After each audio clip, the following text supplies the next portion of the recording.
আসসালামু আলাইকুম দর্শক বন্ধুরা, স্বাগতম আপনাদের প্রিয় চ্যানেলের নতুন আরেকটি ভিডিওতে। আজ আমরা কথা বলবো গরিবের বউ কোটিপতি নাটকের সবচেয়ে উত্তেজনাপূর্ণ মুহূর্তগুলো নিয়ে। গত পর্বে আমরা দেখেছি এমন কিছু ঘটনা যা পুরো গল্পকে একেবারে নতুন মোড়ে নিয়ে গেছে। চলুন দেখে নেই গত পর্বে কি ঘটল এবং আগামী পর্বে কি হতে পারে। গল্প শুরু হয় অফিসের মিটিং রুম থেকে।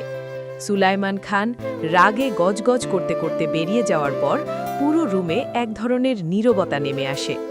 ফিরোজ শান্তভাবে বসে থাকলেও তার শ্বশুর এবং রাশেদ অনেক চিন্তিত হয়ে পড়ে, কারণ বিষয়টা ছিল 100 কোটি টাকার একটি বড় প্রজেক্ট। ফিরোজের শ্বশুর তখন বলেন, বাবা ফিরোজ, কাজটা কি ঠিক হলো? সুলাইমান খান কিন্তু অনেক ক্ষমতাশালী লোক, সে এই অপমান সহজে মেনে নেবে না। কিন্তু ফিরোজ খুদ আত্মবিশ্বাসের সাথে দাঁড়িয়ে বলেন, আমি শুধু লাভের জন্য এমডি হইনি, আমি কোম্পানির সম্মান রক্ষার জন্য এখানে আছি। যে মানুষ অন্যকে সম্মান করতে জানে না, সে কখনো সৎ পার্টনার হতে পারে না। এই কথা শুনে সবাই অবাক হয়ে যায়।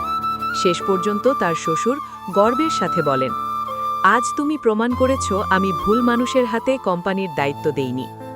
এই দৃশ্যটি দেখেই বোঝা যায় ফিরোজ শুধু একজন এমডি নয়, একজন সৎ এবং সাহসী মানুষ। এরপর গল্প চলে যায় বস্তি বাড়িতে। ফিরোজের স্ত্রী লামহা, যে আগে ছিল কোটিপতির মেয়ে, এখন বস্তির উঠানে বসে কাপড় কাচার চেষ্টা করছে। কিন্তু ওয়াশিং মেশিনে অভ্যস্ত মেয়েটির পক্ষে হাতে কাপড় ধোয়া খুব কঠিন হয়ে যাচ্ছে। সে বিরক্ত হয়ে বলে, এই জীবন আর ভালো লাগে না, মানুষ মেশিন ছাড়া কাপড় ধোয় কিভাবে? ঠিক তখন পাশ দিয়ে যাচ্ছিলেন রহিমা খালা। তিনি মজা করে বলেন, শহরের মাইয়া কাপড় কাচতে পারতাছ না? কিন্তু এখানেই দেখা যায় লামহার পরিবর্তন। সে অহংকার না দেখিয়ে শান্তভাবে বলে, না খালা, আমি শিখে নেব। ঠিক তখনই ঘরের ভেতর থেকে একটা বড় শব্দ আসে। লামহা দৌড়ে গিয়ে দেখে ফিরোজের মা মাটিতে অজ্ঞান হয়ে পড়ে আছেন। এই দৃশ্য দেখে সে ভীষণ ভয় পেয়ে যায়। সে কাঁদতে কাঁদতে রহিমা খালাকে ডাকে এবং দ্রুত হাসপাতালে নেওয়ার সিদ্ধান্ত নেয়। এখানেই দেখা যায় আগের সেই অহংকারী মেয়েটি এখন পুরোপুরি বদলে গেছে। সে আর নিজের বিলাসিতা নিয়ে ভাবছে না, সে শুধু ভাবছে তার শাশুড়িকে কিভাবে বাঁচানো যায়। এদিকে অন্যদিকে সুলাইমান খানের অফিসে ভয়ঙ্কর রাগের দৃশ্য দেখা যায়। ফিরোজ তার ডিল বাতিল করায় সে অপমানে পাগল হয়ে যায়। সে তার মাস্তানদের ডেকে বলে, ওকে শুধু মারলে হবে না, ওর অহংকার ভাঙতে হবে। এরপর সে একটা ভয়ঙ্কর পরিকল্পনা করে। সে আদেশ দেয় ফিরোজের বস্তির ঘর ভেঙে গুড়িয়ে দিতে। রাতে যখন ফিরোজ তার মাকে হাসপাতাল থেকে নিয়ে বস্তিতে ফিরে আসে, তখন সবকিছু শান্ত ছিল। কিন্তু হঠাৎই বাইরে গাড়ির ব্রেক আর ভাঙচুরের শব্দ শোনা যায়। সুলাইমান খানের লোকজন বস্তিতে হামলা শুরু করে। তারা চিৎকার করে বলে, এই বস্তির জমি এখন থেকে সুলাইমান খানের। তখন ফিরোজ সামনে এগিয়ে এসে তাদের চ্যালেঞ্জ করে। এরপর শুরু হয় তুমুল মারামারি। ফিরোজ একা কয়েকজনকে সামলালেও হঠাৎ পিছন থেকে একজন লাঠি নিয়ে আঘাত করতে যায়। ঠিক তখনই ঘটে সবচেয়ে চমকপ্রদ ঘটনা। ফিরোজের স্ত্রী লামহা ঘর থেকে একটি বাঁশ নিয়ে বেরিয়ে আসে এবং মাস্তানকে আঘাত করে।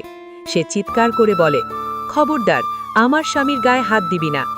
এই দৃশ্য দেখে সবাই অবাক হয়ে যায়। একজন কোটিপতির মেয়ে আজ নিজের স্বামীকে বাঁচাতে লড়াই করছে। ঠিক তখনই শোনা যায় পুলিশের সাইরেন। পুলিশ এসে মাস্তানদের ধরে ফেলে, আর তাদের সাথে আসে ফিরোজের শ্বশুর।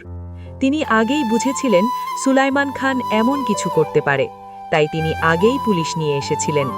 শেষে ফিরোজ অবাক হয়ে তার স্ত্রীর দিকে তাকিয়ে বলে, তুমি আমাকে বাঁচালে? লামহা হাসতে হাসতে বলে, আমি কোটিপতির মেয়ে হতে পারি, কিন্তু এখন আমি গরিবের বউ। নিজের সংসার তো আমাকেই বাঁচাতে হবে। এই কথাতেই যেন পুরো গল্পের আসল অর্থ ফুটে ওঠে। দর্শক বন্ধুরা, এখানেই শেষ করছি আজকের ভিডিও, কিন্তু গল্পের আসল ধামাকা এখনও বাকি। সুলাইমান খানের অপমানের প্রতিশোধ কি এখানেই শেষ? ফিরোজ কি এবার আরও বড়ভাবে তার বিরুদ্ধে দাঁড়াবে? আর কোটিপতির মেয়ে লামহার এই পরিবর্তন তাদের সংসারকে আরও শক্ত করবে? এসব প্রশ্নের উত্তর জানতে হলে মিস করবেন না গরিবের বউ কোটিপতি সিরিজের পরবর্তী পর্ব।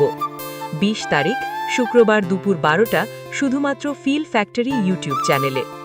ভিডিওটা যদি আপনাদের ভালো লেগে থাকে তাহলে অবশ্যই একটা লাইক দেবেন, কমেন্ট করে আপনার মতামত জানাবেন, আর যারা এখনও আমাদের চ্যানেলটি সাবস্ক্রাইব করেননি তারা এখনই চ্যানেলটি সাবস্ক্রাইব করে বেল আইকনে ক্লিক করে রাখুন, যাতে নতুন ভিডিও আপলোড হওয়ার সাথে সাথেই নোটিফিকেশন পেয়ে যান।